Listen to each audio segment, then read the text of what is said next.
एक बार एक राजा ने अपने राज्य के सबसे कुशल कारीगर को महल में बुलाया। राजा कारीगर की कला से बहुत प्रभावित था। उसने कारीगर को दरबार में बुलाया और कहा, तुम हमारे लिए राज्य का सबसे सुंदर महल बनाओ। हमारे पास धन को कोई कमी नहीं है, तुम जितना धन मांगोगे उतना तुम्हें मिलेगा। कारीगर कुशल तो था, लेकिन उसे अपनी कला का घमंड आ चुका था। सब जगह से अपने काम की तारीफ सुनकर अब उसके मन में कामचोरी और आलसी की प्रवृत्ति आ चुकी थी। खैर, कारीगर महाराज की आज्ञा पाकर अपने काम में जुट गया।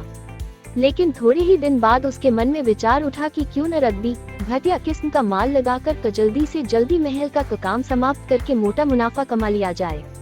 और उसने यही किया। कारीगर ने घटिया किस्म का माल लगाकर महल की भुरभुरी दीवारें कड़ी कर दी। कारीगर ने बाहर से महल को सुंदर साज सज्जा से चमका दिया, लेकिन अंदर से महल में कच्चा माल लगा था। थोड़े ही दिन में आकर्षक सुंदरता वाला, सोने सी चमक दमक वाला सुंदर सा महल तैयार हो गया। महल खड़ा करने के बाद अक्रिगर राजा की सेवा में पहुंचा और राजा को महल के बनने की सूचना दी। राजा अगले ही दिन महल का निरीक्षण करने के लिए पहुंचे। महल को देख राजा बहुत ही प्रभावित हुए। महल बहुत ही आकर्षक और सुंदर लग रहा था।